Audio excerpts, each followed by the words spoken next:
Olá, meu nome é Ana Lúcia e eu vou apresentar o trabalho do professor Eduardo. Framework: Smart Cities can be more humane and sustainable too. Essa apresentação é uma tradução livre. Um pouco da trajetória acadêmica e profissional do autor. E vamos para a introdução. Nela, o autor nos convida a voltar para o século XV e analisar as vilas e as cidades medievais. Eram cidades pequenas, com um raio de aproximadamente 1 milha, e possuem duas características que são relevantes para a nossa análise. A primeira é que essas cidades elas eram construídas ao redor do poço aonde ficava toda a água que essas pessoas tinham disponível para que elas sobrevivessem. E essa água ela era transportada em um balde muito pesado, então ela não podia ser levada para muito longe, o que também vai impactar com relação à extensão que essa cidade vai ter. Segunda característica é que as pessoas viviam, trabalhavam e se divertiam nessa pequena área, com exceção, é claro, dos comerciantes ou das pessoas que precisavam ir para a guerra.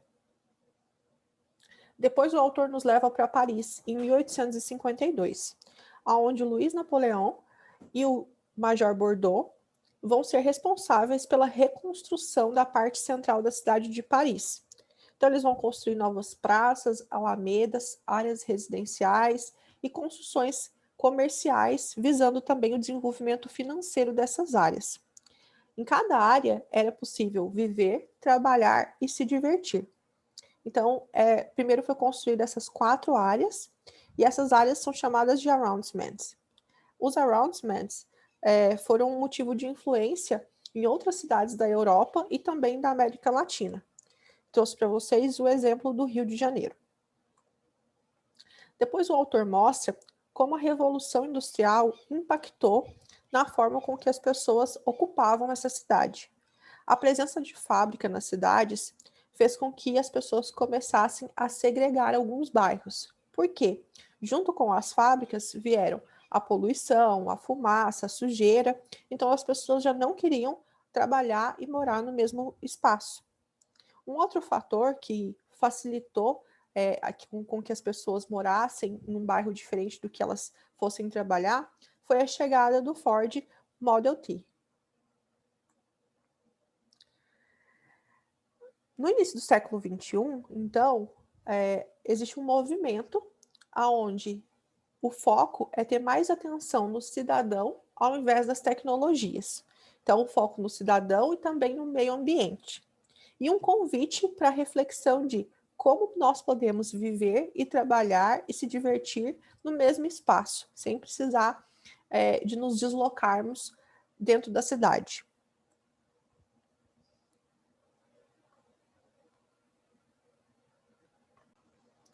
More Humane and Sustainable Smart Cities.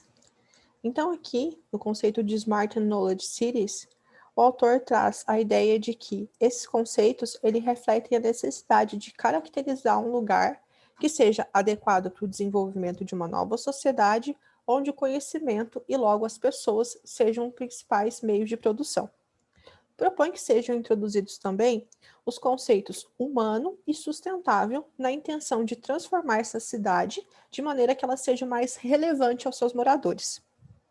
E aqui eu trouxe uma citação do professor Edith Kahler, que diz que a cidade que quer ser mais humana e sustentável, ela tem que se focar no planejamento urbano, em projetos e na expansão do cidadão e também do meio ambiente.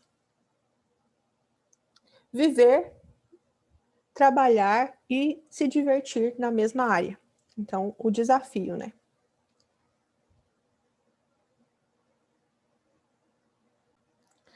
Aqui alguns pontos que se fazem necessários a reflexão e também a desconstrução para que a gente consiga chegar nesse ideal de viver, trabalhar e também se divertir na mesma área. Então, nós temos a ideia errônea de que viver, trabalhar e se divertir deveriam ser coisas feitas em lugares diferentes da cidade. Nós também temos a cultura de que o transporte entre essas áreas deve ser feito de carro. O autor traz que é inconcebível pensarmos que precisamos usar o carro para comprar um remédio para a dor.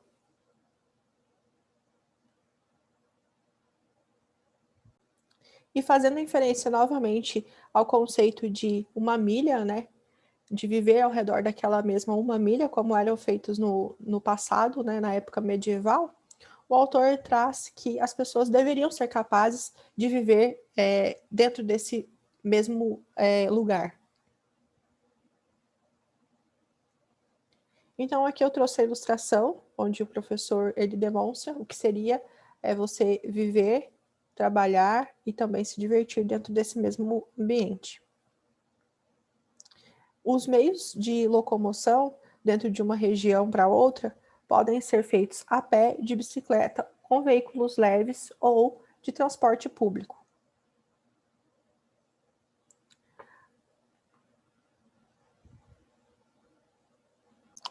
Além dos pontos de desconstrução que a gente comentou anteriormente, o autor vai trazer, então, quais são os aspectos mais densos que a gente precisa olhar para a cidade quando a gente vai pensar nessa tríade de viver, trabalhar e se divertir dentro da mesma área. As calçadas. Calçadas são os espaços mais negligenciados dentro das cidades, segundo o autor. Elas perdem espaço para as ruas e também para os estacionamentos. O Major Mike, em Oklahoma, ele construiu um plano de reurbanização com 36 milhas de calçada e 35 milhas de ciclovias, além de trilhas para caminhada. Eles identificaram que as calçadas são usadas de melhor maneira quando são conectadas com o transporte público de qualidade. O plano do Mike também considerou a reutilização do caminho de uma antiga estrada para a construção de um bonde que corta toda a cidade. As bike lanes. As cidades deveriam encorajar o uso de bicicletas. Os estacionamentos para as bicicletas deveriam ser seguros. Deveriam também haver chuveiros em prédios comerciais. E também campanhas educacionais para que seja evitado acidente de trânsito.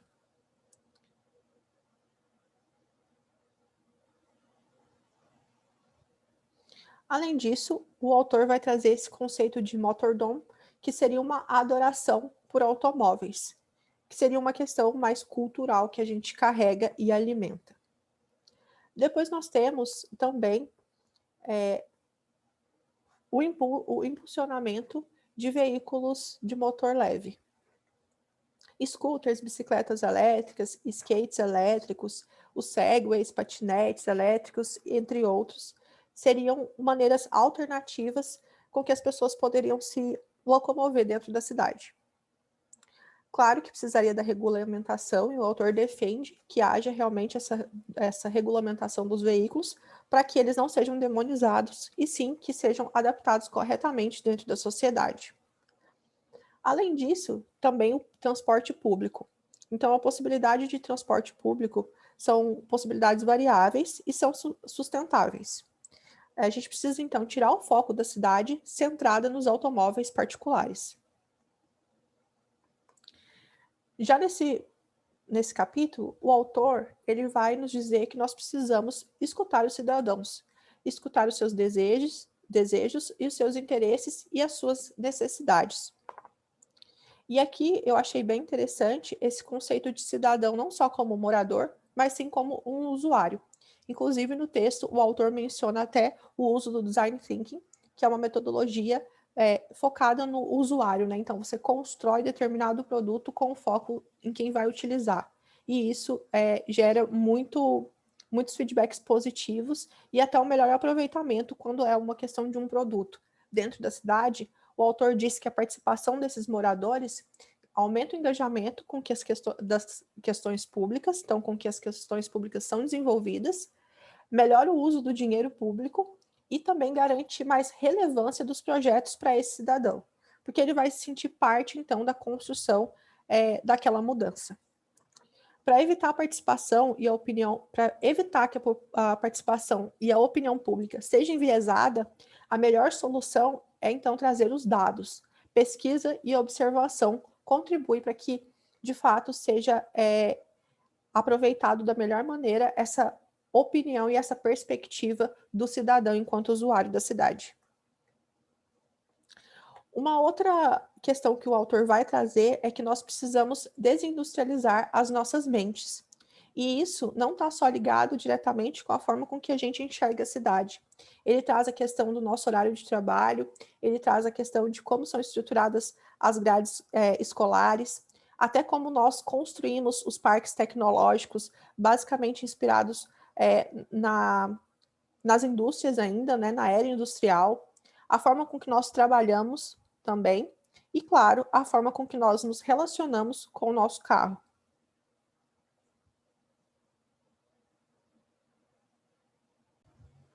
Alguns desafios, né? Eu trouxe essa frase do Peter Drucker, porque a gente usa bastante no mundo corporativo, acredito que casa bastante com essa perspectiva de mudança cultural que o autor propõe. Então, a cultura como a estratégia no café da manhã. Realmente, fazer essa mudança cultural é um desafio tão grande quanto fazer toda a construção mesmo operacional da situação. Então, as cidades, elas precisam estar preparadas para o envelhecimento da sua população. Elas precisam pensar em mobilidade, em espaços para onde as pessoas vão se exercitar, como as pessoas vão cuidar da sua saúde, como elas vão viver também fora de casa com uma qualidade de vida, né? E a tecnologia, ela pode contribuir nessa perspectiva e muitas startups já estão olhando para isso. Além disso, é preciso pensar em diversidade e também prioridades, né? Então, junto com cidades onde você consegue enxergar as pessoas em suas diversidades étnicas, em suas diversidades de gênero, você também consegue trazer essas pessoas para participar e para tomar as decisões e para olhar quais vão ser as prioridades da administração pública também, discutirem projetos e contribuir para essa construção. Necessidades especiais, então é preciso também ter projetos que tenham em conta um design que seja inclusivo e que considere as pessoas com algum tipo de necessidade especial. E a socialização. A tecnologia ela precisa ser uma ferramenta, né, um meio, para que a socialização traga as pessoas para mais perto. E aí o autor até brinca que não trazer mais perto, mas deixar a pessoa comendo ali na frente do celular, né? E sim trazer as pessoas mais perto no sentido da comunidade antiga, das antigas vilas. Quais são as conclusões? Para melhorarmos a qualidade de vida nas nossas cidades, nós devemos, em primeiro lugar, reconhecer que existe um problema. É importante que as pessoas tenham conhecimento de que existem possibilidades para uma cidade ser sim mais humana. É preciso corrigir os erros do passado agora, para que exista uma cidade onde as pessoas vão morar no futuro. Para que a mudança ocorra, é preciso desindustrializar o nosso pensamento, incluindo a forma que nós enxergamos o nosso carro. E ele precisa ser apenas um meio. A história de um bairro ou de uma região da cidade, culturalmente rica, né, e diversa, ela pode servir para trazer outras pessoas para se aproximarem e engajarem nessa transformação da cidade.